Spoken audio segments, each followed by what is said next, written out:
Happy Victory Monday, Miami Dolphins fans. This is back-to-back Mondays where we've been able to celebrate a Dolphins win on Sunday. Different styles of wins for sure. A blowout a week ago against the Buffalo Bills. Yesterday, a very close game with the Washington Commanders. Went to overtime in Madrid, Spain. Got the win 16-13, but this is a football team that has won back-to-back games for the first time this season. They are winners of 3 of their last 4 games and certainly on an upward trajectory for the rest of the season with the bye week coming up this upcoming weekend. Outside of the bye, you have 2 very inferior opponents in the New Orleans Saints at home and then against the New York Jets on the road. There is a very realistic outcome where Miami is 6-7. Heading into the final 4 games of the season. But we do have a lot to discuss on today's show. Miami got some brutal injury news on Juju Brents. We got an interesting update on Mike McDaniel and Tua's future in Miami.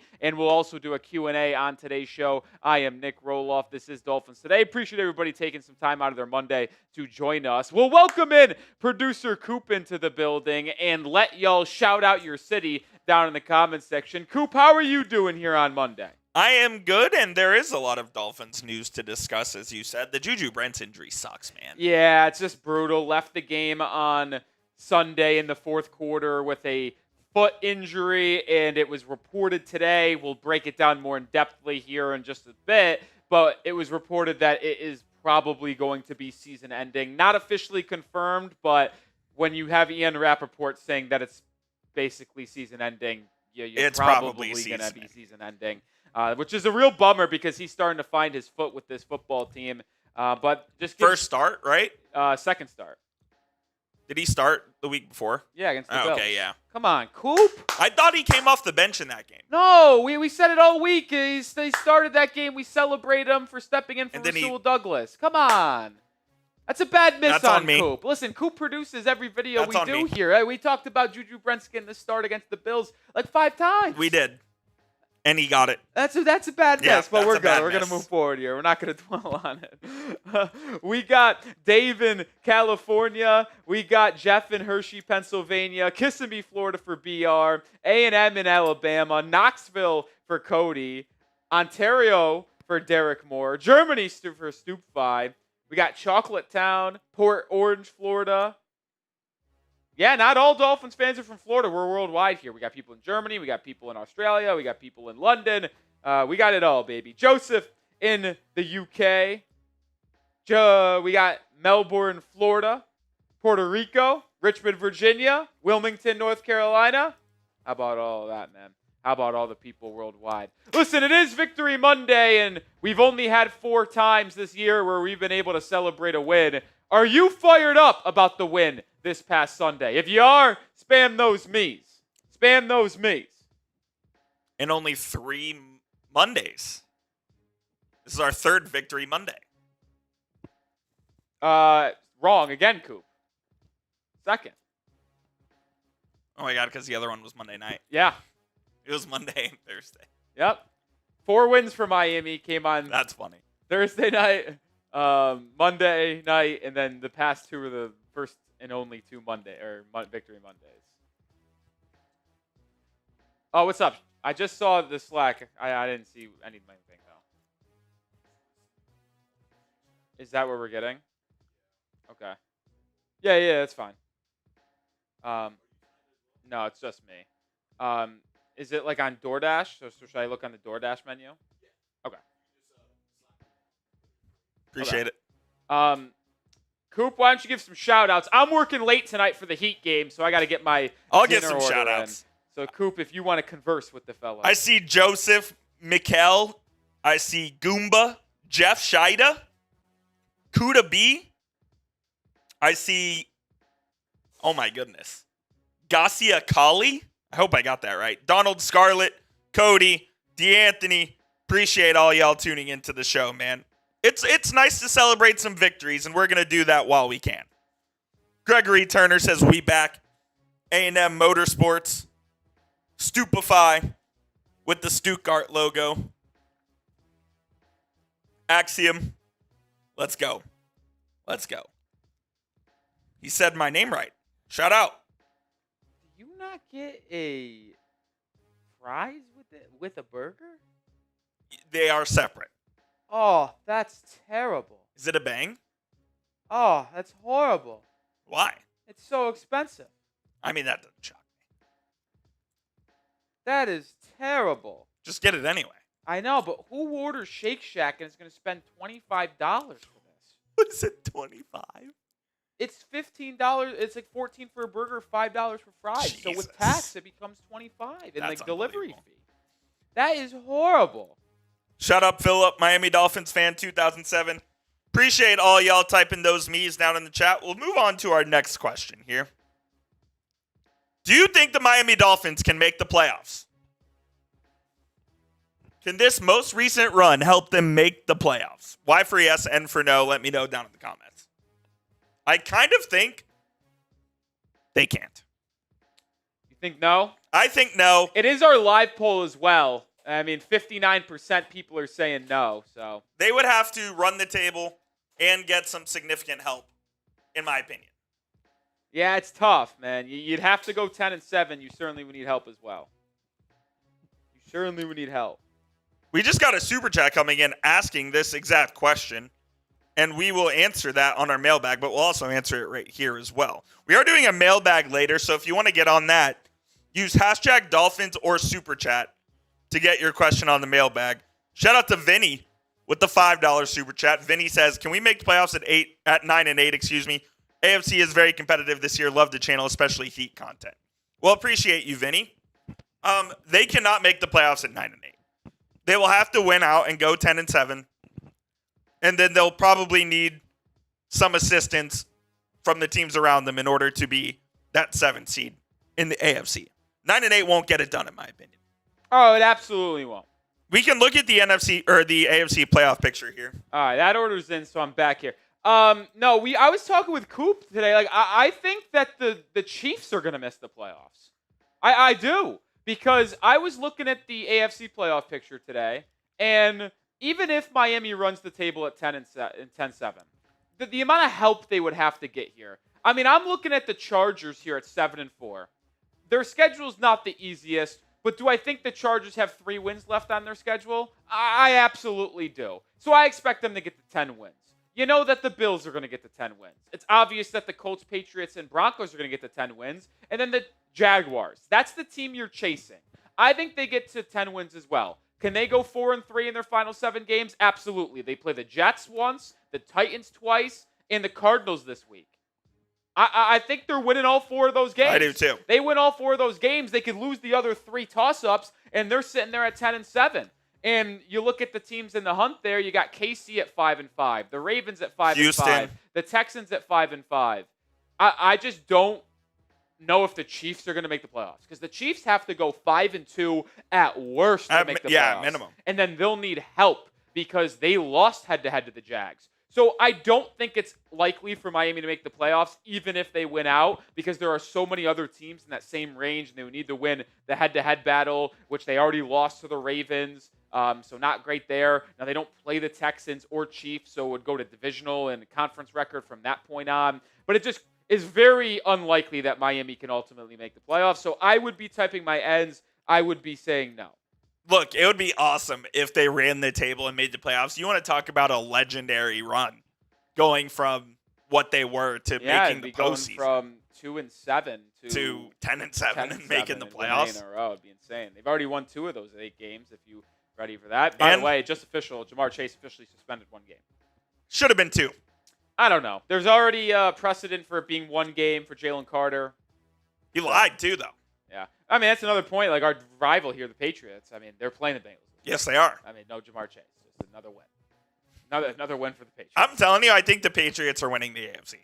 I think they're winning the AFC East. Yeah, I do too. I don't know what the tiebreakers would be, but Buffalo would need to obviously beat New England in New England when they play again in the last month of the year. It's head-to-head, and then your second is division record. In the Bills lost the Dolphins. Yeah. So if the Patriots end up being tied with the Bills, but in the record this year, but as long as they beat the Jets and beat the Dolphins the next time they play, they'll win the division. Yep. And I don't really see many other losses on that schedule for New England. I mean, they got the Bengals this week and then the Giants after that. Are they going to be the 1 seed? And then they have a bye week, and then their final month of the year, if I'm not mistaken, I was looking at the other day, is final month is against Buffalo, Baltimore. Forget their second to last week. Oh, it's the Jets again. Jets, and then the Dolphins at the end of the year. Because, they go, that's what it is. They go Bengals this week, Giants, bye, Bills, Ravens, Jets, Dolphins. So, I mean, if they win the next 2 games, even if they lose back-to-back games to the Bills and Ravens, and then they beat the Dolphins and Jets to round out the year, that's going to be a 13-4 record, and they'll win the division if they do that. Unbelievable. Yeah. Seems like they're going to win the division for sure. But we do have 134 people watching. I want to get into the first segment on today's show. Let's get that like button clicked and get that number going up. I think 65 likes is what we need to get to. That is 19 more. I think we get 19 likes here. Coming up on today's show, we got some brutal injury news for the Miami Dolphins, specifically on Juju Brents. We'll talk about that. We'll talk about an update from Ian Rappaport on the future of Tua and Mike McDaniel in Miami. And then we'll round out the show with a Q&A as well. So hit that thumbs up icon. Come on. We need to get to 65. We're at 52, so 13 away. Oh, can we get the super chat back on screen? Because I didn't actually. Yeah, we'll do that. You acknowledged it. I never did because I was too busy getting my dinner order in. I know you said it and showed it, but I would like to acknowledge it because I like to give the super Show love chatters. to all the people. Yeah, I mean, listen, you spend your money to help us grow in the channel. Ask a question. I need to answer it here.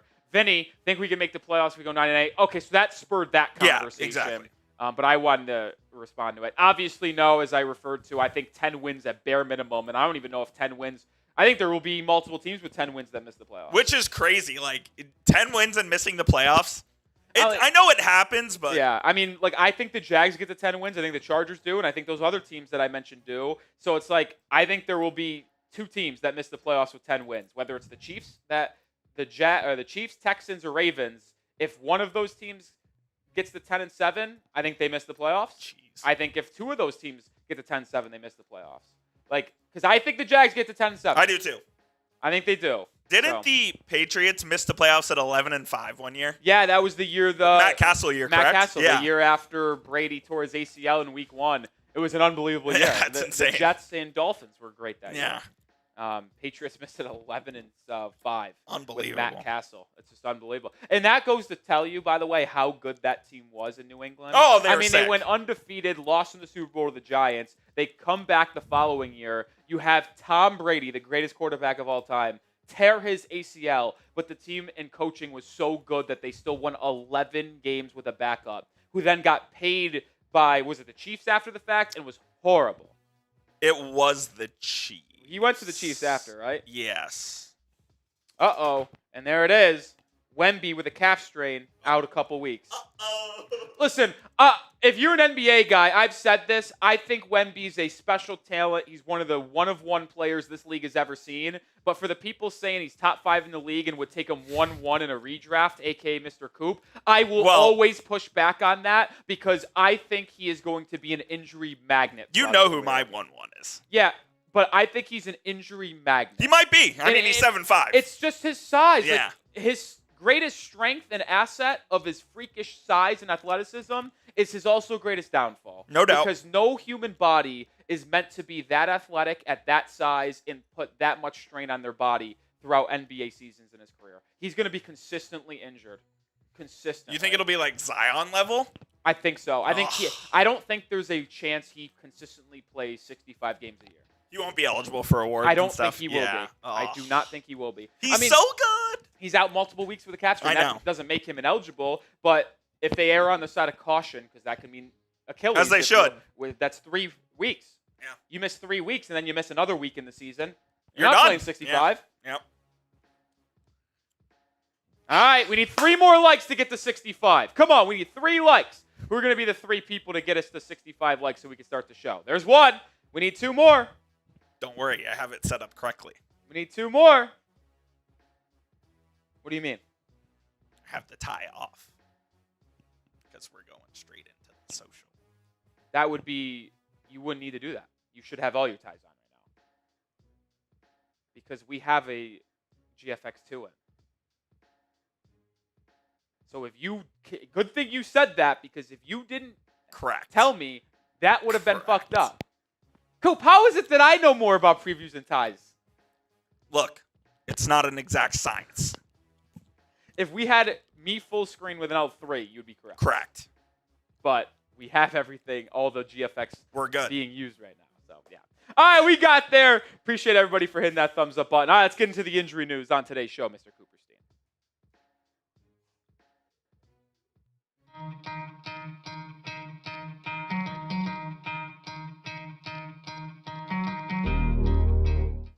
Just awful, awful news for the Miami Dolphins following the win on Sunday against the Washington Commanders. Ian Rappaport broke it on Monday morning. Juju Brents, the corner who has really started to gain some traction in Miami, left the game on Sunday against the Commanders in the fourth quarter with a foot injury, and it is reported that is going to be season-ending for Juju Brents. Now, he will be back with Miami in 2026. We'll explain more about that here in a second, and he will be 100% according to Ian Rappaport, but we will not see the standout former second-round pick for the rest of the season. And, man, this really does suck, because if you don't know the story on Brents, I'll do a quick refresher here. Second-round pick out of Kansas State in 2023 by the Indianapolis Colts. Had a really good rookie season, but then battled injuries in year 2 and really wasn't on the inside track to have a starting role for the Colts this season in his third year in the NFL. So Indianapolis ultimately waived him. Miami claimed him following roster cutdown day. He has been a healthy and active for most of the year, but then Rasul Douglas gets hurt. Juju Brents steps in against the Bills and was phenomenal, and looked really good on Sunday against the Commanders as well. This was a corner who just is still 26 years old, who has a chance to really niche himself in to a starting role for the Dolphins in the future. But we're not going to be able to evaluate him for the rest of the season, and it's a major bummer. But I want to show some positivity towards Juju Brents, and he's going to be down on his luck. He's out for the year. I want him to know the Dolphins fans love him and hope him a speedy recovery. So just in case he sees this video, make sure he knows that we want him to get fully back to 100%. Hit that thumbs up icon and show that positivity. But as we talk more about Brents here, it really does stink, because he's got all of the makings of a potential CB1 or CB2 in the NFL. He's 6'2", he's 210, he's physical, he's got great size to him, he can defend big-bodied X-wide receivers. He could defend tight ends over the middle of the football field. And he was really starting to find his stride as a member of the Miami Dolphins the past couple weeks, filling in for Rasul Douglas as a starting boundary corner. I mean, you look at what he did against Buffalo and Washington, and before he left the game against the Commanders, he did play about the same amount of snaps as he did against the Bills in Week 10. Only allowed one catch against the Commanders on one target, but that game against Buffalo really shows the outlook for him moving forward, where he defended Keon Coleman at an extremely high rate. He defended Dalton Kincaid, was targeted 5 times, only allowed 2 completions. I mean, he was fantastic. And, I mean, listen, I'm not going to act here like he was going to be some legit, unbelievable guy, but he's certainly a guy that could be a starter in the league. And it's really just a bummer that he's not going to be able to be evaluated, because there was a chance that you look at him here, and if he continued to play at the level he did against the Commanders and Bills for the rest of the season, you would have gone into the offseason with the belief, okay, maybe this is someone that can be a starting corner for us on the boundary in 2026. Well, now you're not going to have a chance to evaluate that anymore. So the remaining healthy corners on this roster is Jack Jones, Ethan Bonner, Jason Marshall Jr., and Rasul Douglas, who is likely going to be able to return to that starting defense when the bye is up. He obviously missed the past couple of weeks, and then he has a week and a half until the next game. So, yeah, you expect Rasul Douglas to be back on the field for Miami against the Saints in Week 13. But this is also a big opportunity for Jason Marshall Jr., the 5th-round pick out of Florida, who started the first couple of games in the nickel, got hurt, put on IR with a hamstring injury after he got injured in that Thursday night game against the Bills, and then really never got back into the starting lineup when he was activated off of IR around Week 8 or Week 9. But now he is likely going to become the CB3 on this team, because your starting 2 is going to be Douglas and Jack Jones, and then Marshall Jr. is probably that CB3 Ethan Bonner, because Bonner has really struggled on the field. And I'll tell you what, Jason Marshall Jr. took advantage of the limited opportunity he had on Sunday against the Commanders, because when Juju Brents went down, the corner Miami turned to was Jason Marshall Jr. He ended up playing 19 snaps on Sunday, and he was really good. Was targeted just once, no good. Had a PBU and a QB rating of targeted and went 39.6. Like, he almost ended the game in regulation. We talked about the Jack Jones interception in overtime, but if you are remembering the final minute of regulation, Miami obviously gets stopped at the 1-yard line. Washington moving down the field, attempting to get in game-winning field goal range, which they did, and we're lucky Matt Gay missed the 56-yard field goal with 5 seconds left. But the couple plays before that, the Dolphins brought a blitz. Mariota threw an 18-yard pass to the sideline. Jason Marshall Jr. in man coverage was lockstep with the wide receiver, and when he turned, the ball was coming, and it hit him right in the face, and he wasn't really able to get 2 hands up because he had one hand kind of battling with the wide receiver, but it was an excellent coverage rep by Marshall Jr., and just maybe, he gets more opportunities as the season progresses here, since the Juju Brents is done for the year, and maybe you get more of an evaluation on Jason Marshall Jr.'s ability to be a corner on this roster for the foreseeable future.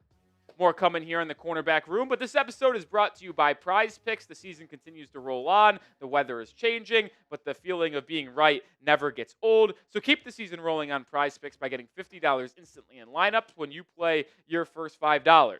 Prize Picks is simple to play. Just pick more or less on at least 2 player stats, and if you get your picks right, you could cash in. Which players are going off, which ones are overhyped. Make your picks in less than 60 seconds and turn your takes into cash all season long on Prize Picks. I have an entry for the Monday night game. If you're watching this before that game kicks off between Las Vegas and Dallas, this is my entry. I think CeeDee Lamb gets in the end zone, and I think Ashton Jeanty does as well. I'll go more than on those 2 players. Download the Prize Picks app today and use code CLNS to get $50 in lineups after you play your first $5 lineup. That's code CLNS to get $50 in lineups after you play your first $5 lineup. Prize Picks. It's good to be right.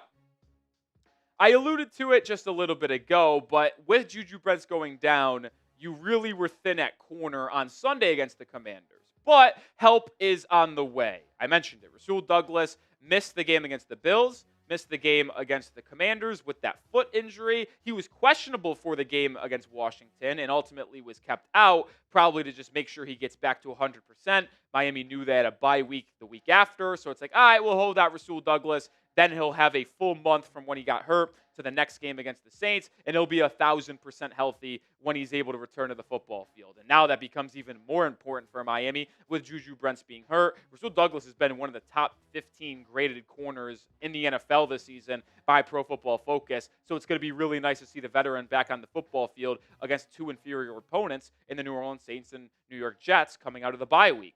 But you also have to show some major flowers to Jack Jones, because he has really been stepping up over the past 3 weeks or so. This was a guy who was signed the first week of training camp in July. Miami had the Kader Kohu injury. They had what was the other corner got hurt? Oh, I'm absolutely spacing on the corner that got banged up in the first week. Cornell Armstrong. I mean, you had Kohu. There was another guy that got hurt in training camp that was out for the year. That was a bummer. Obviously, Storm Duck has been hurt. And Jack Jones has just been here consistently week in, week out, improving every single week in this Anthony Weaver defense. I mean, I tweeted this out on Monday afternoon, another reason why you follow me on Twitter at Nick_Roloff. But against the Commanders, Jack Jones was targeted 3 times and only allowed 1 catch.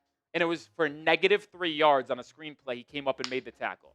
When he was targeted, he had a 2.8 QB rating. Obviously had that game-changing interception on the first play of overtime where he undercut Zach Ertz, made the catch, had a solid return, and Miami is ultimately set up for a game-winning field goal in overtime. I mean, Jack Jones continues to rise his stock in Miami, a part of a defense that is improving week in, week out as well. I mean, you look at Jack Jones' numbers for the season, he's actually only allowing a completion percentage when targeted of 56.7%. He's getting targeted about 30 times this year. He's allowed 17 catches. And he hasn't been getting beat deep either. That's one of his biggest knocks was he He's a ball hawk. He takes a lot of gambles, and he could get beat on the double move often. But really has not allowed any big plays that often, only 9.4 yards per catch. He has allowed 3 touchdowns, but he now has 1 interception, 1 PBU, and a 90.8 QB rating when targeted. Like, I've been impressed with Jack Jones, and I actually think this is something he's really worked on to improve as well, is his tackling in the run game. His 2 biggest knocks was, well, let's say his 3 biggest knocks. That's what we're going to talk about here. The issues with Jack Jones was that he didn't tackle, he is susceptible to double move, and he gambles too much, and he has been a distraction off the field and in the locker room.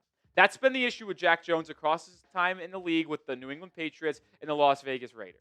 But in Miami, there has been no distraction off the field. He has made plays tackling in the run game, and I laid it out just a second ago. He has not been beat a ton deep down the field on double moves. Sure, he's been flagged a little bit for being too aggressive and too handsy, but that's the way he plays. He's a physical, aggressive cornerback. And the way that he has played, it makes you want to bring him back. He's only playing on a 1-year deal for Miami this season. Like, there has to be a conversation on if you should bring back Jack Jones this offseason or not, because that is how well he has played in this Anthony Weaver defense. So I'll ask you before I give you my thoughts. Should the Dolphins re-sign Jack Jones in the offseason? Type Y for yes, type N for no, pinned comment on today's episode, so I want to hear your thoughts. I absolutely would bring Jack Jones because he has proven that he's willing to be a more mature corner in the locker room and off the field, and he's also proven that he can play at an average level at bare minimum in this Anthony Weaver defensive scheme. But I also am not going to be overreactionary to this pretty solid season he's putting together and give him a multi-year contract where he's getting paid probably more than he should. But I would bring him back because Miami doesn't have a ton under contract at the cornerback position for next season. There are only 3 corners that are currently on the roster that will be here next year unless they get cut. Storm Duck, who's 26, obviously out for the year, the former UDFA, 1 year left on his deal. Jason Marshall Jr. entering his 2nd season as a 5th-round pick in 2025. And then Juju Brents is under contract. And that's actually something that I want to make a video about in the next week or so be on the lookout for that. But because the Dolphins claim Brents, they basically took on his rookie contract. And because he was a former 2nd-round pick, he is under contract next season for Miami at $1.8 million. And that could provide massive dividends for the Dolphins.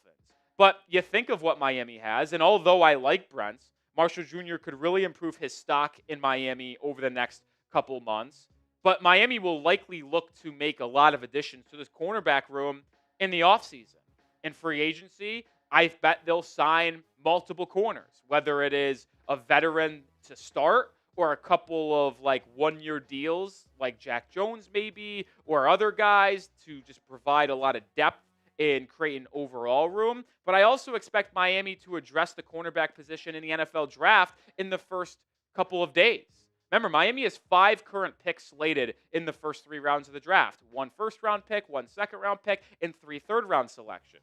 So if you're looking for potential additions this offseason in the cornerback room, in free agency, I would keep your eye on Jamel Dean. He'll probably be one of the more expensive names alongside Greg Newsome, the former first-round pick, who is just 25 years old. I would also expect Reek Rulin to be expensive. I would expect Jalen Watson to be expensive, so keep your eye on him. But I would also think Miami would maybe bring back Kader Kohu. Now, it's going to be a different regime and different GM who didn't bring in Kohu, but maybe Mike McDaniel pounds his fist on the table to re-sign him to a 1-year deal. He's coming off knee surgery, ACL injury. Maybe you bring him back to be your nickel corner. But if you're looking to draft a corner in the first round, and if you're picking anywhere between 10 and 15, which is kind of where Miami is right now, you can maybe go at Mansour Delane from LSU, Jamad McCoy from Tennessee, or Avion Terrell from Clemson. I like Chris Johnson from San Diego State, but he's likely going to be an end-of-the-first-round guy or second-round pick type of player, where maybe Miami gets him there, but maybe they go corner with one of those other top guys in the first round. Point is, I expect Miami to be active in the cornerback market this offseason. There's no doubt biggest needs for Miami is to add more to this defensive line and edge rushers specifically, but also add to the secondary. I mean, if you rank the biggest needs for Miami going into the offseason, I think figuring out offensive line long term is probably number one with right tackle and potentially left guard. I think edge is probably number two because you really only have Chop Robinson moving forward. And then cornerback would be number three. And then you start to get the then you get to quarterback, then you get to safeties, and you go on from there. But I expect a lot of cornerback additions this upcoming offseason. And we'll be here every step of the way the rest of the season as well as in the offseason. So subscribe to Dolphins Today for live shows and daily Dolphins content. One segment down. Super chat coming in from Escaz. He says, what are your thoughts on taking Drew Aller in the third round? I know he's out with the broken ankle, but I think he would be good.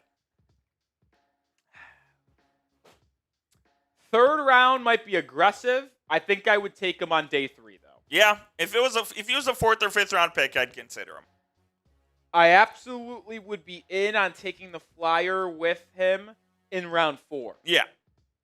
Not a day 2 pick, though. No, Miami's got to really utilize those first picks, the 5 picks they're currently slated to have in the first 3 rounds. I think you really have to build out a nice collection of young players that could come in and start right away. Correct.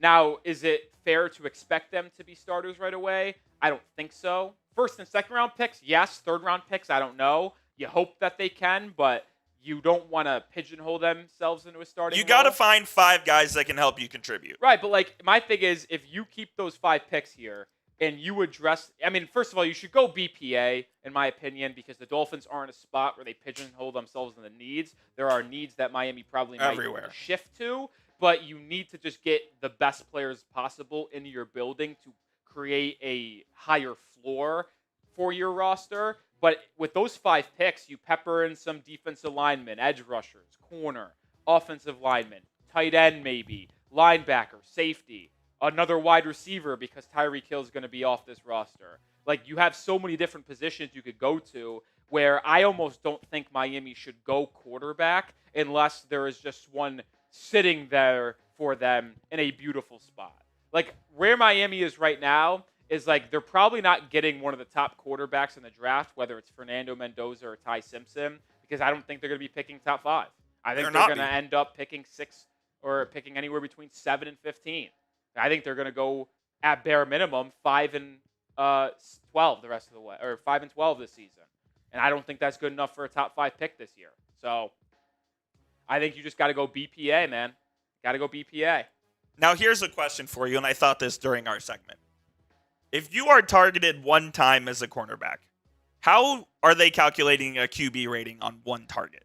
Well, that's what it is. It's quarterback rating when targeted. No, I know. But how are they calculating that it's a 39.8 QB rating on one target? Because it was a PBU and an incompletion, which is Why would that not be 0 is my question. Well, Coop, if you didn't know this, if you were to spike the ball as a quarterback every single play, that is a 39.8 QB rating. You start to get below 39.8 when you throwing interceptions have turnovers incorporated. Interesting. And stuff like that. So that's why one target, incomplete, 39.8. It doesn't make sense. It makes sense, but it doesn't make sense. That's just what. I know that's what it is. Yeah. I understand if you have concerns, but that's just how the world works. The world of quarterback ratings, at least. That's just how the world works. I don't make the world rules, but you enforce them. I just tell you how to play them. It just feels like an incompletion should be 0. But then, how is it interception? You have to leave room. Going to the negative. Well, that just doesn't make any sense. How can you have a negative QB rating? How can you have a 39.8 if it's 0 to 1? 58.3. Oh, I get it. There needs to be a baseline of if the QB ratings go from 0 to 158.3, there needs to be a baseline of if you want to. I know it's backwards thinking, but 39.8 is basically 0. Right. Anything below 39.8 is in the negative. It's like the point of freezing is 32 degrees Fahrenheit. Yeah. No, I'm there. All right. We're going to move on here. We got an update on Mike McDaniel from Ian Rappaport. But first, let's get to 100 likes. We have 98 likes. We still have over 110 people watching. Can we get a couple likes to get to triple-digit likes? Jamar Chase is appealing. Yeah, that will mean nothing. They'll have an expedited hearing, and he'll be out this game against the Patriots. That's what happened with Jalen Carter. He appealed, and they were like, not so fast. We saw it. And there's clear as day evidence on. Well, Jalen Carter didn't have to serve because he just got thrown out. That's right. Yeah. That's right. Because they already said basically served it anyway. Yeah. All right, we crossed 100 likes. Appreciate you. Also, we got a couple super chats in. Those will absolutely be on our Q&A. We will be doing a Dolphins mailbag after this segment. So if you want to get in the mailbag and get on the show, use hashtag Dolphins or super chat. We got 2 questions plus 2 super chats. Okay, we got 2 questions and 2 super chats, meaning 4. We need at least 8 to do the mailbag. So get those questions, hashtag Dolphins. They could be on this team. They could be on free agency, the draft, trade rumors for the offseason, whatever you want. Listen, we got 2 weeks until the Dolphins play again. We got a bye week, so there's a lot of different things we can discuss. A lot of different things we can discuss. So we got, or the questions out, because the 2 super chats are good questions. Absolutely. Are the 2 questions that aren't super chats good? Yes, I think so. Okay, good. Let's get at least one other question. So let's get to 5 before we move on and do this next show. Hashtag Dolphins or super chat gets you on. Example in the live chat of what you would do is hashtag Dolphins and then type it in. The A&M Motorsports. Airplanes and fun is hashtag Dolphins, but no question in the comment. Got to make sure you have the question with it. That's a good question from A&M Motorsports. It's really interesting. Jeff, there's a question. Love it. Jay plays with a good question. Love it. Keep right. getting them in. So there we go. We got some good questions there. I said I wanted to get to 5 or 6 before we do this segment. We are there. We'll do another mailbag call before the actual Q&A in about 14 or 15 minutes when we get ready to do that. More than that, you think? You think this show's going to be that long? How long was that last show, do you know? Really? I do like to talk because I didn't think that was a heavily scripted show. Yeah. Some people yap, some people don't. Some people yap, some people don't. All right, let's get into the next episode here. Folks, we got a major update. Ian Rappaport was on NFL Network before the Commanders-Dolphins game on Sunday morning and shared a lot of intel on the future of McDaniel and Tua with the Miami Dolphins. I'm Nick Ruloff. This is Dolphins Today, and I don't want to waste any time. I want to show you exactly what he said. Owner Stephen Ross wants Mike McDaniel to continue to be the head coach. This is going to be decided by how the players respond to him on the field, and is this locker room still behind him? If McDaniel stays, there's a much better chance Tua Tagovailoa is the QB next year as well. These 2 futures are tied together. And I don't think this should be surprising to Dolphins fans whatsoever. Now, this is a pretty large update, but it's also an update to where we have kind of alluded to this over the past month or so. And I remember a month ago when Dolphins fans were asking me if we should bench Tua and start Quinn Ewers. And although I would say, hey, if you're eliminated from playoff contention in December, why not evaluate what you have in the rookie out of Texas? But you're not doing it midseason because that is essentially Mike McDaniel throwing his hand up and saying, yeah, I gave bad intel on ultimately extending Tua, and you should probably fire me because he is not the guy moving forward. That is why. These guys, they do have their futures tied together. When Tua's time in Miami is up, I think Mike McDaniel is gone, and I can guarantee you when Mike McDaniel is gone from Miami, Tua's time in Miami is officially up. But I do want to thank the people because we crossed another massive milestone on the channel this past Sunday. We crossed 78,000 subscribers. Next up, we want to get to 78.5K subscribers. 2 videos every day, 3 live shows a week. Subscribe and join the family, but appreciate everybody who joined the channel to help us cross 78K. Stephen Ross should not make these decisions, though, and that is my concern. Although I am not surprised by the note from Rappaport that the tied futures of McDaniel and Tua are there. But the problem that I have with that report in my main takeaway is the fact that he said Stephen Ross wants Mike McDaniel to be the head coach next year and cited multiple times that he invested into him and gave him a contract extension prior to the 2024 season. Like, I just think Ross shouldn't make the decision. Whoever Ross hires as the next general manager should be the one making the decisions here. Now, personally, I am very adamant about getting rid of Mike McDaniel.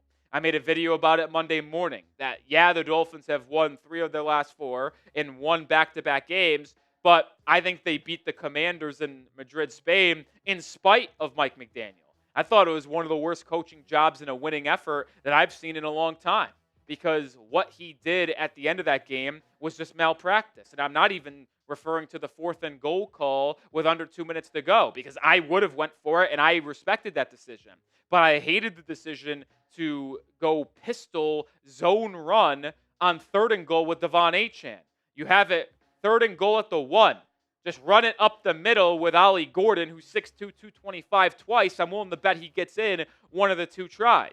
And then calling timeouts in the final minute, allowing the Commanders to have more of a easier opportunity to move down the field to get in field goal range.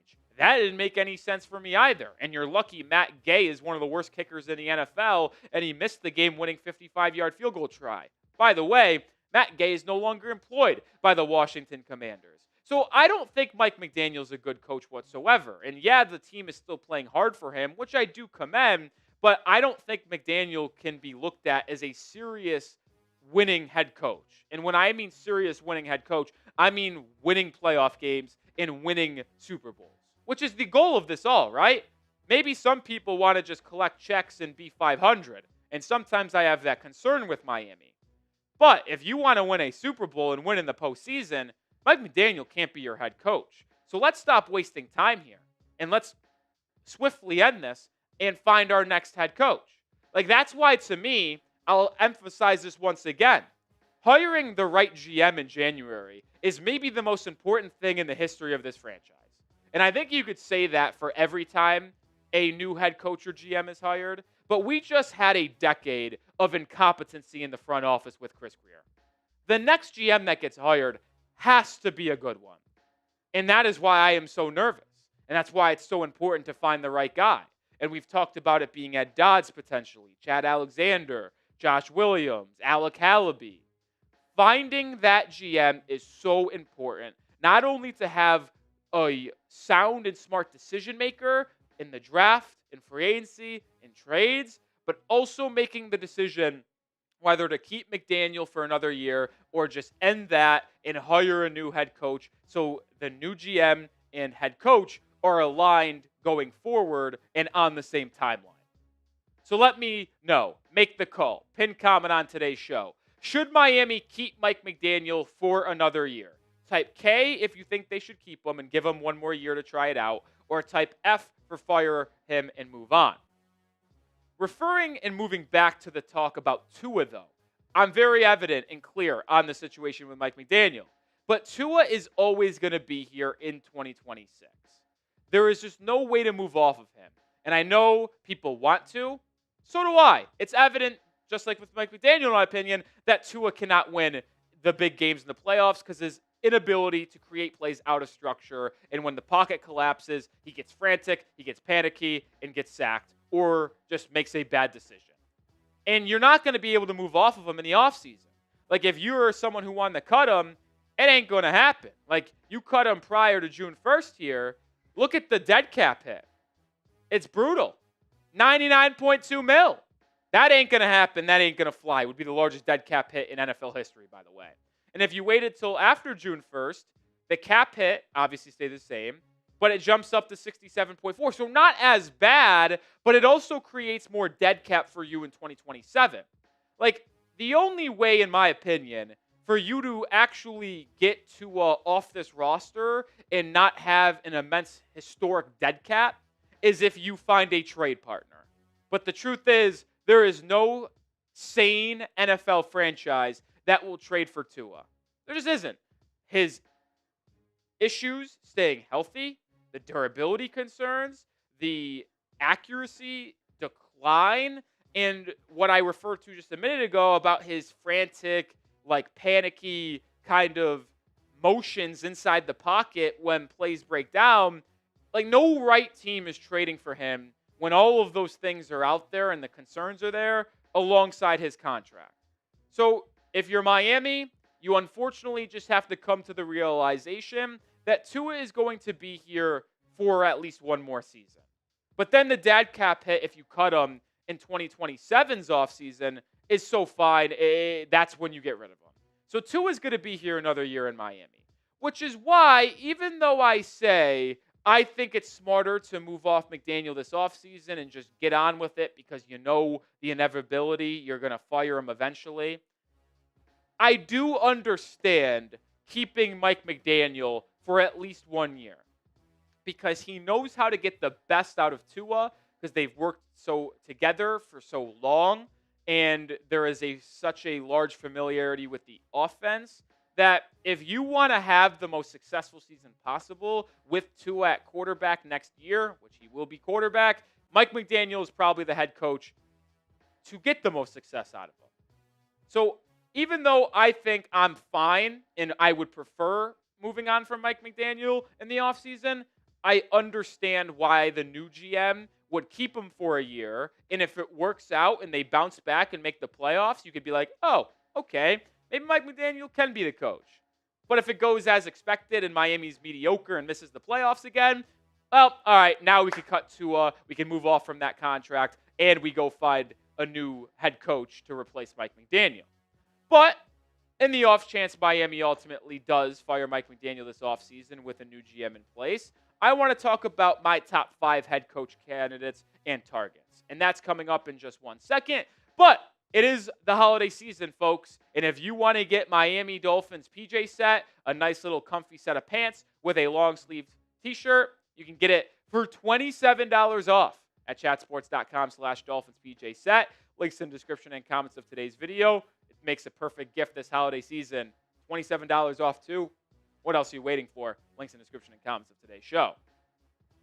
But I've said this for a while now. The number 1 head coach candidate that I want to go after this offseason, if you move on from Mike McDaniel, is the former Jets head coach and current defensive coordinator with the San Francisco 49ers, Robert Saleh. I think he is a heck of a football coach. And I've said it multiple times as well. I think he got absolutely screwed in New York due to the incompetency of their GM, Joe Douglas or Ryan Douglas. I always forget if it's Joe or Ryan. It's Joe Douglas. I was right the first time. He was horrible. He gave him Zach Wilson at quarterback and a washed-up Aaron Rodgers. That defense in New York, by the way, was consistently good. And think about this as well. The Jets defense, when they were drafting in the first round, it was just hit. Like, Will McDonald's good. Jermaine Johnson's good. Sauce Gardner, Quinnen Williams. When Robert Saleh was making decisions and helping the GM draft and sign free agents, like, he was making the right ones. I think Saleh is awesome to be a leader of men and a play caller defensively. So if you bring him in here to replace Mike McDaniel, you can work in lockstep with the new GM to find awesome additions to the defense and have a top half defense consistently. And then you bring in a hopeful, good offensive experienced coordinator that can lead that offense. And then the OC and the GM ultimately make the right decisions with the offense. You blend the offense with the defense. And I think it would be a winning formula. I believe in Robert Saleh. And if the Dolphins do move off of Mike McDaniel, Saleh will be my top option. I've been saying it for a month now. And I don't think I will ever waver off that take either. Number 2, though, is Mike McCarthy, the ex-Packers head coach and the ex-Dallas Cowboys head coach. Currently not a coach in the NFL right now, but it sounds like he will be back in the mix of things during the 2026 season. He is more of an offensive mind in comparison to Robert Saleh, and I know some people might be skeptical of McCarthy. I certainly have my reservations as well, but one thing you can say with him is that he is consistent and you know what you are going to get. You're going to get someone that knows what it takes to make the playoffs and win in the playoffs. Is he a crazy Super Bowl winning head coach? No. Is the ceiling with McCarthy that high? Probably not. Like, I think you could win a Super Bowl if you get in the right situation and have the right quarterback, as McCarthy proved he can do with the Packers, but he's not an elite head coach. But he is a very good head coach and would provide stability and instill a culture within the Miami Dolphins. Number 3 is Vance Joseph, another former head coach. Are you sensing a theme here that I would probably prefer to go back to a guy who has experience being a head coach before? He is the current defensive coordinator for the Denver Broncos, and that Broncos defense under Vance Joseph has been absolutely sensational over the last 3 years. And I think Joseph, by the way, has such a good high character. I mean, think about this. He used to be the head coach of the Broncos, was fired after 2 seasons, went to go be the Cardinals defensive coordinator, and then came back to Denver as the defensive coordinator. Not many people can swallow their pride and go back to an organization that ultimately fired them as the head coach to be a coordinator. But Vance Joseph did that, and he's thriving and put himself in line to be a head coach again in the NFL. And like Salah, he's a great leader, a great defensive mind, and he is so good at handpicking free agents and young draft picks to add to his defense. It is something that is so imperative to me because you will just consistently have a top half elite defense if you had Salah or Joseph at head coach. And then you just need to be able to have the right GM and offensive coordinator in place to make sure you have a offense that can complement the elite defense you would have with Vance Joseph or Rob Salah. Number 4 is a guy who's rising up the ranks, young, and I have started to really grow on. That would be Chris Shula, the defensive coordinator for the Los Angeles Rams, who, by the way, is, yes, as you could imagine, the grandson of former Dolphins head coach Don Shula. And Shula, by the way, has not made it on nepotism. And I know that will be a concern for some people. He has grinded his way up the ranks from college football to the NFL. And you know who gave him his first chance in college football, by the way? That would be one Craig Aukerman, the current special teams coordinator for the Miami Dolphins. Shula has been phenomenal as that Rams defensive coordinator. The Rams have been able to kind of make a makeshift defense out of young players. Like, think about this. Emmanuel Forbes, former first-round pick from the Commanders, was a bust just a couple years ago. He has been phenomenal for the Rams this season. Phenomenal. He had JSN in clamps on Sunday. He did. Like, Shula has been great in Los Angeles, and I think would be a solid swing if you wanted to go with a potential first-time head coach. If you wanted to go with another first-time head coach, my other option would be the Los Angeles Chargers defensive coordinator, Jesse Minter, who has been under the Harbaughs for the last 5 years plus. He was the defensive coordinator at Michigan under Jim Harbaugh, when they won a national championship, and then followed him to the NFL as the defensive coordinator of the Los Angeles Chargers. But before he was the DC in Michigan, he was on the defensive staff for the Baltimore Ravens under John Harbaugh. So he comes from that Harbaugh tree, which just brings out elite head coaches and consistent winning. It just does. So if you wanted to go with another first-time head coach option, I think Minter would be a great guy. And I know you are going to look at this and be like, oh, Nick really wants a defensive guy. I don't think I am set in stone. I want a defensive coordinator and a defensive-minded head coach. It just happens to be that the best options to replace Mike McDaniel, in my opinion, are defensive-minded guys. But without a question, I think it's a tier gap. If you wanted me to tell you who my top head coach is, it's Salah, and then tier McCarthy and Vance Joseph, tier Shula and Jesse Minter. But let me know, who is your top head coach target? Is someone from my list, one of my top 5, or is it a different guy? You can get your voice heard in the comment section. Drop a name, and we will continue to have you updated on all Dolphins news and rumors. And when we get to the offseason, we will have you covered on the head coach rumors, whether you're firing McDaniel and who they could potentially replace him with. So make sure you are subscribed. How long was that? I think it was roughly, again, 16. Okay. I will double check. I think 16 is a beautiful sweet spot for our videos. Yeah, 17. 17. Yeah, 16's good. Not too long, not too short. Engaging. Don't want it to be dragging. I think those top 5. I think those 5 are great options. I do too. I would be concerned hiring a first-time head coach. I think I agree with the notion that they should probably go get someone who has been a head coach in the league before. But if they really believe that a Chris Shula or a Jesse Minter is the right guy, then they're the right guy. Now, I will say this. I think there will be minimum 4 head coach openings this year because you already will have the Giants and Titans. Yep. I think the Cardinals are going to fire Jonathan Gannon. They very well could. And there's likely going to be another because there just always is. Could like the Raiders? Exactly. The Raiders are an option. Who are the other options we were talking about that one time? The Falcons. They should fire him. So that if you're asking me, I think there's going to be 4. I think you already have 2 in the Giants and Titans. I think the Falcons are very likely going to fire Raheem Morris. Maybe it might be end of the season, but I think they fire him. And I think the Cardinals fire Jonathan Gannon as well. And Miami could create a 5th with McDaniel. But the point is, there's going to be 4 guys. And I would be willing to bet that Vance Joseph and Robert Saleh are head coaches again next year. I would agree. Where, I do not know. But I do believe those 2 will. So if you do not fire Mike McDaniel this offseason, you will likely miss out on the opportunity to get either Saleh or Joseph. That would be a little bit of a heartbreaker in my opinion.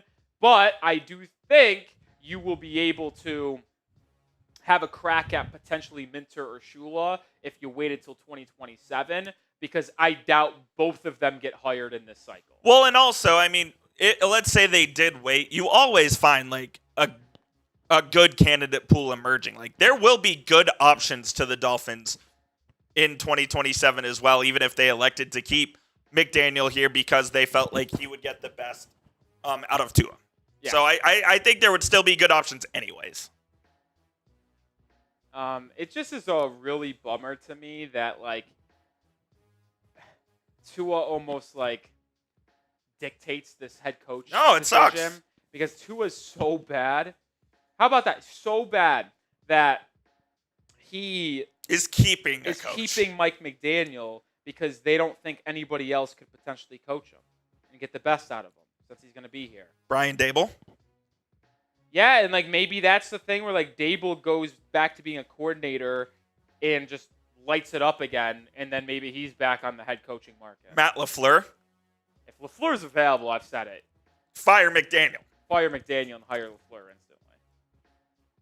So, has that scenario? I can't recall that scenario ever really playing out in the NFL. I also think that he's got 1 more year left on his deal, but the Packers don't want to work with him on a 1-year basis. I think they would ultimately trade him, to be honest. LaFleur. Yeah. Because they know that, hey, maybe he's not the best guy here for us, but we know that other teams would jump at the bit to get him, and maybe they could trade for him. What do you think LaFleur, if a team traded to get Matt LaFleur, what do you think they would trade? 5th round pick. You think a 5th? Yeah. Yeah, right? I would do it. Oh, I would too. I would absolutely fire Mike McDaniel. Didn't Sean Payton go for a 1st? Did he? No. I think it was a day 2 though. Let me NFL history head coaching trade. It was a 1st. Yeah. Yeah, it was a 1st. A 1st and a 2nd. Really? Jesus. In exchange for Sean Payton and a 3rd. That's crazy. I would never do that. I would not do that. I'm fine trading a day 3 pick, but I would never trade legit capital. John Gruden was traded. Yes, he was, from Oakland to Tampa Bay or vice versa. Bill Parcells went from the Patriots to the Jets for a 1st-round pick, 2nd-round pick, 3rd-round pick, and 4th-round pick. God. That's crazy. Parcells, one of the greatest coaches ever. Mike Holmgren went from Packers to Seahawks for a 2nd-round pick. Gruden went from the Raiders to the Buccaneers for 2 1st-round picks, 2 2nd-round picks, and $8 million. Unbelievable. I mean, it probably worked out because Tampa won a Super Bowl. They did. No, it worked. They basically traded 2 1sts and 2 2nds for a Super Bowl, and I think everyone would do that. In a heartbeat. Yeah. Bill Belichick was traded to the Patriots from the Jets for a 1st, 4th, and 7th. Patriots also got a 5th and 7th back. Sounds like that was probably a good decision.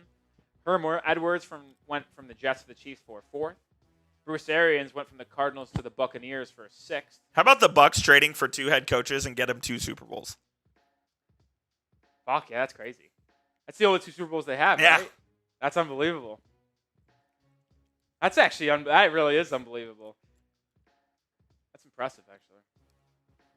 Impressive.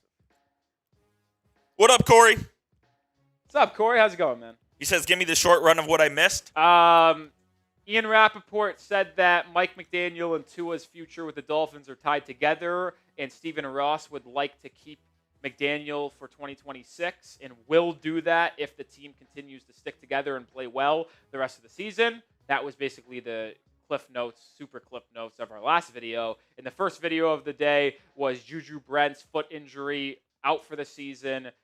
Jason Marshall Jr. and Jack Jones will likely need to step up. Rasul Douglas will be back after the bye week against the Saints. And I believe re-signing Jack Jones to a cheap 1-year deal is a smart decision. And the Dolphins will likely target a lot of corners in the offseason, in free agency, and the draft. Love it. And that is the spark notes of a hour-long live show to this point. Well done. Should we just go live for 5 minutes and do that from now on? I'm in. Don't have to convince me. You know me. According to you, I don't like to work. Whoever said that? I feel like that's something you've said. No. If you could find that, go ahead. But I've never said that. You know what my answer was about to be? What? I don't have time for that, which would mean I don't like to work. Yeah, that's true. I love working. I love my job. All right. Mailbag coming up on the show here. Use hashtag Dolphins or Super Chat to get on the episode. We have a couple Super Chats that will lead off our show. Coop, how we looking on questions? We're looking good. We have like 8 or 9. 1, 2, 3, 4, 5, 6, 7. We have 9. Okay. Including our supers. Are they good? They're good. Okay.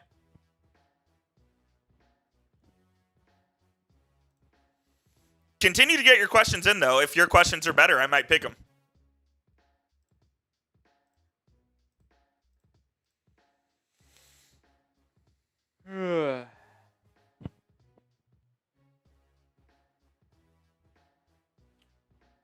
All right. Continue to get those questions in. All right. Nice stretching here. That chest. Get in a walk this morning Oh, yeah. I walked 3.5 miles this morning. on the Katy. Yeah, I basically walked from my apartment to the trail, and then on the trail to Knox. Got coffee at Fairgrounds. Never been. It's right on that Knox Henderson Street, right across from that Trader Joe's. Yeah, okay. In Knox. Yeah. And then I walked back to my place, showered, had a little yogurt bowl, made a coffee, and in the work I came. How about that? What a day. Yeah, I kept it light. Yeah, I not to brag, but being able to sleep until 9:40 was fucking awesome. Jealous. Yeah. I slept till about 8:05. Yeah, being able to sleep. I woke up at 7:45, and I said, "Fuck that, not happening." Back to bed I went. Then it was 8:30, and I was like, "Fuck that again, not happening." And then slept in to 9:30. And then it was like, all right, gotta go. Well, I mean, listen, we got up super early on Sunday. Yes, we did. To get into work here. Woke up at 6:15 to be live here at 7:30 for the Sunday morning Madrid game. So it was nice to have a. I am not setting an alarm Monday morning. Need some sleep, man. Yeah. Sleep is good for you. Absolutely.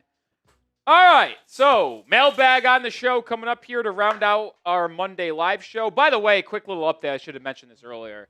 We are not going to be live on Thursday because the Dolphins are on a bye week. We are going to prioritize doing some more of my Heat content this week. I got a watch party tonight against the Knicks, against the Bulls on Wednesday, the Warriors on Wednesday, and the Bulls on Friday. And because of that, I'm off Thursday, so no live show on Thursday.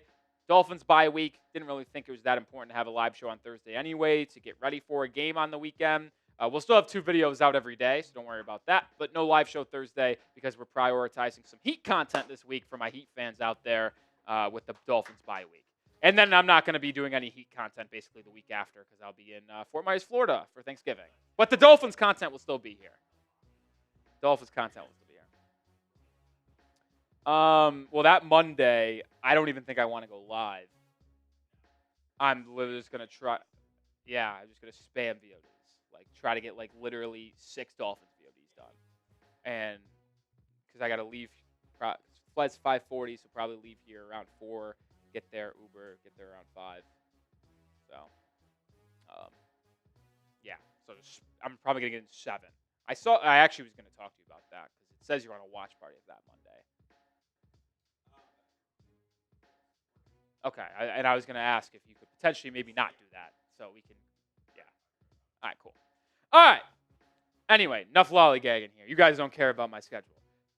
What you do care about is some Dolphins talk. So let's talk about it. Mailbag coming up here on the show. We got another Miami Dolphins today. This time, it's another Mailbag edition. I am Nick Roloff. This came on our Monday live show. So if you didn't get a question in and you want to get a question in, make sure you join us for our live shows on Mondays. So first question coming in from Vinny. It's a super chat. Think we can make the playoffs if we go 9-8? AFC is very competitive this year. Love the channel, bro. Especially the Heat content. Appreciate you, Vinny. Well, answer, no, I do not. And the AFC is very competitive. You are right about that. It's also incredibly likely it's going to require 10-7 at bare minimum to make the playoffs. And that would require Miami winning out, which I don't think is very likely. But even if they did win out, I don't think they would be able to get in because they would need a ton of help. Like, if you go on the New York Times simulator and have Miami win out and finish 10-7, they still only have about a 45% chance to make the playoffs. Why is that the case? Well, it's because you already have multiple wildcard teams at 7 wins, and it's likely that they're going to be able to get to 10 or 11. And the Jags, who everybody is currently chasing for that final wildcard spot at 6-4, is, in my opinion, guaranteed to get to double-digit wins. They play the Titans twice, the Jets, and the Cardinals in the final 2 months of the year. I mean, if they win all of those games, that's 10 wins. And if they just win one more, that's 11. So that makes it incredibly difficult to make the playoffs. But if they even lose one of those games and they finish the year 10-7, you would have to have the tiebreaker over some of these teams. Baltimore at 5-5, you wouldn't have the tiebreaker over them, so you would need them to ultimately win the division, and the Steelers collapse, which is possible because you do play the Steelers, and you would give them a loss and then have the head-to-head if you won out. But then the Chiefs would have to finish worse than 10 or at 10-7 or worse. The Texans, I don't think it's even that likely Miami wins out and goes 10-7, and certainly would not make the playoffs at 9-8. I will guarantee my life savings that 9-8 does not make the playoffs this year in the AFC. Every team in the playoffs will have double-digit wins in this conference. Same thing could be said about the NFC as well, though. Make sure you follow us over on Instagram because we have more content outside of our VODs here on YouTube and live shows. We got normal posts. We got short-form content. We currently got 15,000, or if it was 15,000, 1,525 followers. Goal is to get 75 more to get to 1,600. Go follow us. Dolphins Today IG is the handle. S. Gaza with a question. What are your thoughts on drafting quarterback Drew Aller if we can get him in the 3rd round? Penn State quarterback. I know he's out with an ankle injury, but he would be good. Coming into the year, Aller was a projected 1st-round pick. And if he went to the draft last year, which he was eligible to do, he would have been a 1st-round pick. Ultimately chose to return to Penn State. The Nittany Lions were a top 4 team preseason, but they stunk, and they were doing really bad. But then it went worse when Aller got hurt, and Aller wasn't playing good whatsoever. And now his value is probably a mid-round pick. And I do not think it would be smart for Miami to draft him in the 3rd round. Miami has 5 picks in the first 3 rounds, 1 first, 1 second, and 3 thirds. So, yes, they have a lot of ammunition in the draft this year, but I don't think Aller is worth a 3rd. I would take him maybe in the 4th or 5th round pick. And with the Dolphins roster being where it is currently, where they need to add a lot of young talent and build a baseline of a roster, and so many positions of need at edge, at corner, safety, offensive line, tight end, wide receiver 2. I think it would be smarter for Miami to just utilize those 5 picks in the first 2 days to go best player available and build out a better roster rather than targeting a quarterback. Now, if Aller's there in the 4th round, yeah, I would take the chance on a quarterback that's 6'5", has a absolute nuke of an arm on him, and just hope maybe you can coach up his decision-making, processing, his footwork, mechanics, because he does struggle with his decision-makings and struggles with his accuracy, but you cannot deny the talent he has in terms of his physical profile and his arm strength. So I'm interested in him, but I am not prioritizing taking him inside the top 100. So that's where I stand on that. Fill in the blank. I give it basically probably a 1% chance that the Dolphins make the playoffs, as I alluded to answering Gazer's question. But you fill in the blank for me. Dolphins have a blank percent chance to make the playoffs this season. Let me know your thoughts. A&M Motorsports. Should we add another Wildcat with Devon Achane at quarterback? No. Maybe. I don't know. I know people would be intrigued to bring it back to the Ronnie Brown, Ricky Williams days because, boy, was that fun. And they introduced the Wildcat to the NFL practically. And I know we have a lot of running backs where you could do that, where you have Achane, Ali Gordon, Jalen Wright. You're running the ball effectively now, though. Maybe if you want to do it around the goal line, I could be intrigued. And I guess that's probably what you're asking. But I'm just going to say no. I don't really have a reason to say no, though. I don't have a reason to say yes, though, either. So I'm just going to say no. Jay plays. I can't answer everybody's question with 1,000% analyst. That's my reasoning there. How about Caleb Downs if Minkah Fitzpatrick is here next season? Even if Minka's here, you're going to need to add a safety because Ashton Davis and Iafatu Malafanu are both on one-year deals. Dante Trader Jr. is progressing very nicely, and he's displayed some nice tendencies and flashes. So I do think you can put trust in Dante Trader Jr. to be either your second safety or third safety next year in Miami. Now, Minkah is under contract. I do find it incredibly likely, though, Miami ultimately moves off of him, whether it's a trade or a release. He doesn't have the craziest cap hit. It's like in the teens in terms of money, and that's not the biggest deal because Minkah is playing at a very high level.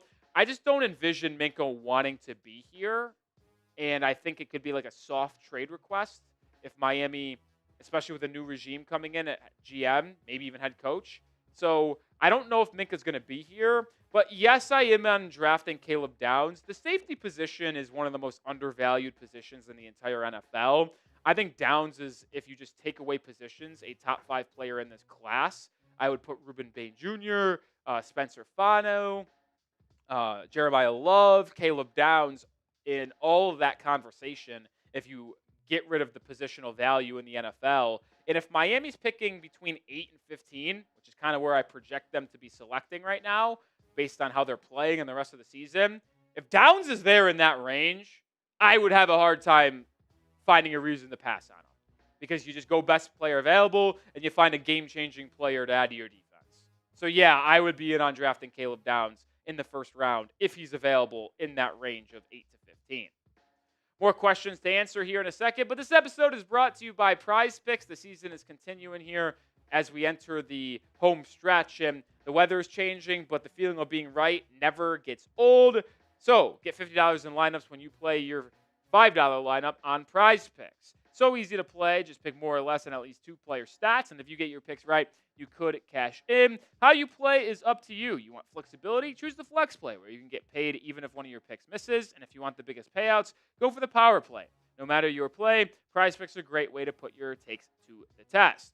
I got an entry for Week 12. I'm going more than Drake May passing yards against that horrible Bengals defense. More than Caleb Williams rush yards against the Steelers defense, which is susceptible to some QB runs. And I also think Rashee Rice enters the end zone in that Chiefs-Colts matchup. No Dolphins, so had to look to the entire league here. Download the Prize Picks app and use code CLNS to get $50 in lineups after you play your first $5 lineup. That's code CLNS to get $50 in lineups after you play your first $5 lineup. Prize Picks. It's good to be right. More questions coming in. This one from D'Anthony. Do we trade Minkah? Funny question coming in there after what we just said. and Bradley Chubb this offseason, and what are the most likely destinations for them, and what is their value? Well, it's kind of hard to project destinations, but I can answer the other two part of that, D'Anthony. It's a great question, though.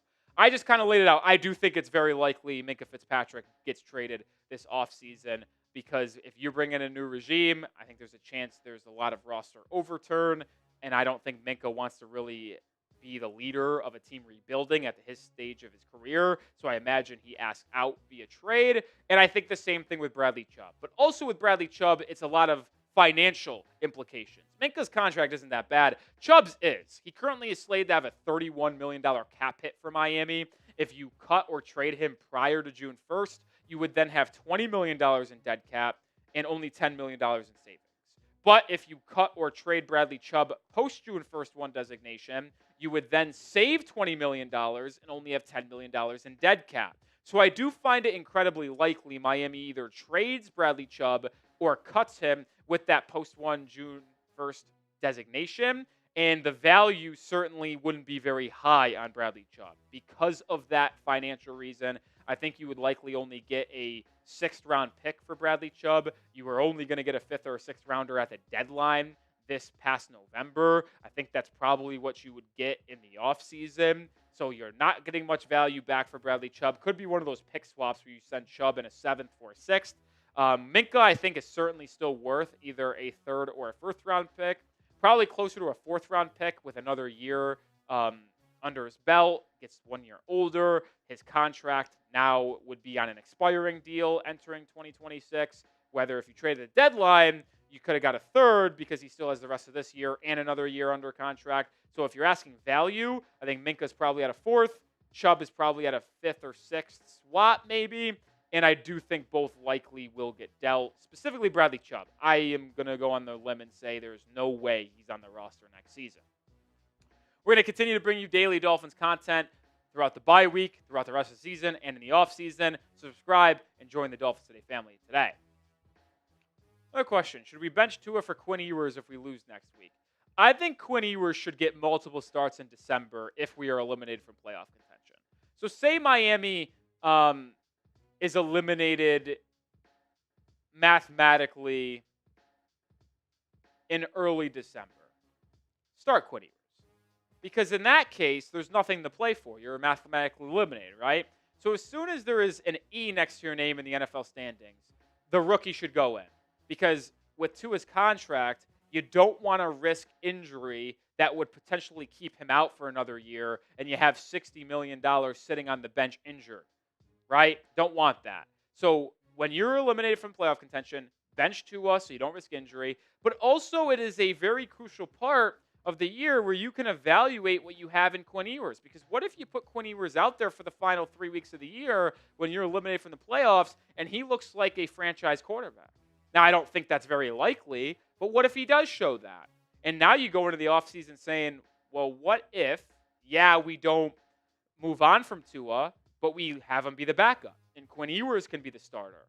And then you just use a lot of draft capital you have to build out the roster around Quinn Ewers. So I do think you should bench Tua when you're mathematically eliminated from the playoffs in December in favor of Quinn Ewers to evaluate what you have in the 7th round rookie. Should the Dolphins consider bringing back Darren Waller next season? I suppose. I mean, if you can get a 1-year vet-min contract done with Waller, I would be intrigued. Now, with that being said, if you did that, Paul, there's really no way I would ever pound my fist on the table for him being the tight end 1.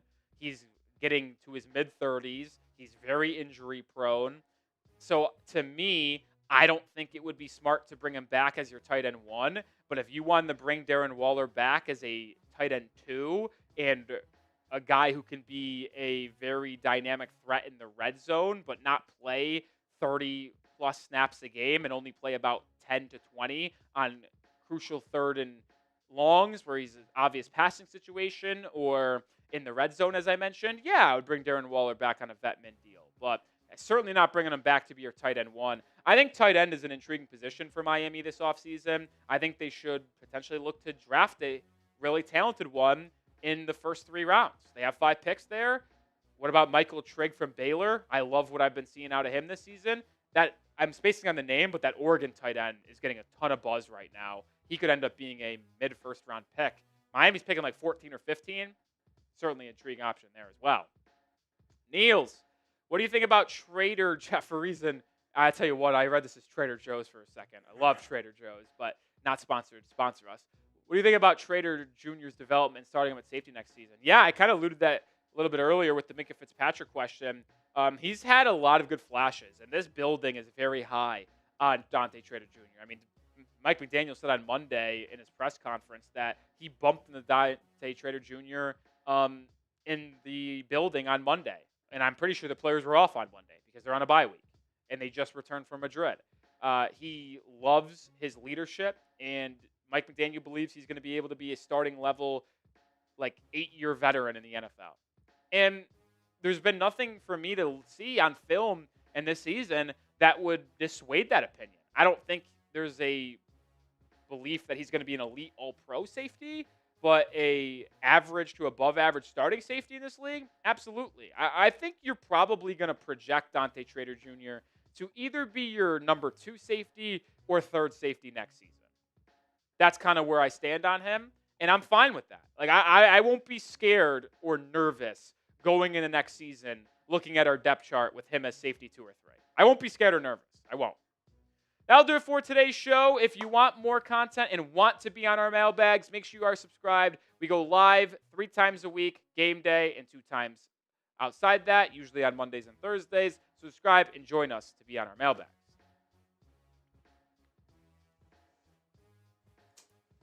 Woo! Good questions from the people today. Yeah, they really brought it. They really brought it today, which I can respect. What's the collegiate slate looking like tonight? Nothing? Tonight's terrible. Really? Yeah, there's nothing. But Tuesday and Wednesday are phenomenal.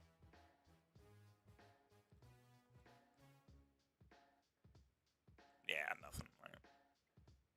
9-5 in my fantasy league. College basketball fantasy league, man. 10-team league? 14. Wow. Yeah. That's outrageous. It's a battle. Takes a lot of GMing, I assume. Oh, yes, it does. Daily games? Daily games. And the intriguing part, you have a massive roster. You're only allowed 5 roster moves a week. So you got to really pick your spots. Yeah. You got to really pick your spots. Is your aim to have people playing every night? You got to have at least someone. Yeah. Got to have at least someone playing.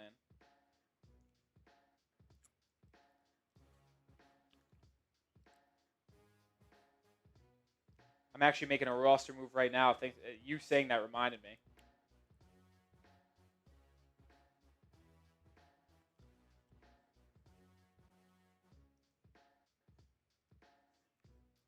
You saying that reminded me. So you got to go make a move? Yeah, not a lot of people playing tonight, so I'm just going to have 2 because you only could have 5 starters a night. 2 guards, 2 forwards/centers, and then a flex. Oh, okay. Nice. So the goal is to have at least 3 every night. Some nights you'll have 5. Some night you only have 1. Like that was tonight. But I made a roster move to have 2 because I looked at my opponent. He's starting 2 guys. So I was like, I'll take my 2 against his 2. Because especially one of my best players is tonight, Nate Biddle, the big man from Oregon. He averaged like 42 fantasy points a game. He was my first round pick. He's disgusting. So I expect to win 2v2 with my guy Biddle. Love that. So, yeah. There's college basketball talk. Yeah, and there's college basketball with Rolly. But like on Tuesdays, Wednesdays, Saturdays. Big time. Those are the biggest played days of the week. So you should probably have 5 guys each time. But on the Mondays, the Thursdays, the Fridays, and the Sundays is where you have to really get crafty your spots. Your roster. Because now I just made that roster move. I'm only on 4 the rest of the week. You love college basketball. Oh, there's nothing better. There's no better sport in the world. No better sport in the world. All right, that'll do it for today's live show. Appreciate everybody for coming in and hanging out with us here. Next time we'll be live on the channel.